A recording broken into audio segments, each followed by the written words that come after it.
সিরাজগঞ্জের এনায়েতপুরে স্মরণ সভার আয়োজন করেছে বিএনপি। এরই মধ্যে নেতাকর্মীরা আসতে শুরু করেছেন সেখানে সেখানে রয়েছেন আমাদের রিপোর্টার শাহনেওয়াজ বাবলু। সরাসরি চলে যাচ্ছি তার কাছে। বাবলু, কখন স্মরণ সভা শুরু হতে পারে, আয়োজন কেমন দেখছেন জানাবেন।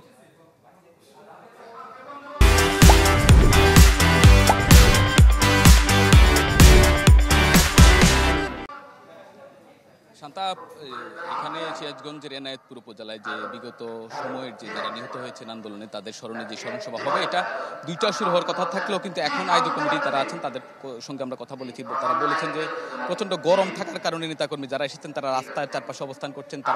তারা 1 ঘন্টা বিলম্ব করে, অর্থাৎ 3টার দিকে তারা এই আজকের যে স্মরণ সভা এটা শুরু করতে চাচ্ছেন। তারা যেমনটা জানিয়েছেন, আমি এর আগে যেটা বলেছি যে বিএনপির ভারপ্রাপ্ত চেয়ারম্যান তারেক রহমান আজকের যে স্মরণ সভা, এই স্মরণ সভায় প্রধান অতিথির হিসেবে বক্তব্য রাখবেন। এছাড়া বিএনপি স্থায়ী কমিটির সদস্য যিনি মামলার জটিলতার কারণে দীর্ঘদিন দেশের বাইরে রয়েছেন তিনিও ভার্চুয়ালি এখানে বক্তব্য রাখবেন। এছাড়া জেলা বিএনপির আহ্বায়ক তিনি বক্তব্য রাখবেন। এছাড়া বিএনপির সিনিয়র যুগ্ম মহাসচিব ইতিমধ্যে এখানে এসে উপস্থিত হয়েছেন, তিনি বক্তব্য রাখবেন। আপনি দেখতে পাচ্ছেন যে এখানে এই যে এনায়েতপুর যে স্কুল মাঠ, এই মাঠে একটি অস্থায়ী মঞ্চ তৈরি করা হয়েছে। এখানে একটি স্ক্রিন বসানো হয়েছে, সাইড স্ক্রিন বসানো হয়েছে, যেখানে ভার্চুয়ালি বক্তব্য রাখবেন তারেক রহমান। এছাড়া নেতাকর্মীরা আসছেন। এখন এই গরমের কারণে মূলত রাস্তার এই যে মাঠের চতুর্দিকে যে রাস্তা রয়েছে, রাস্তায় নেতাকর্মীরা অবস্থান করছেন।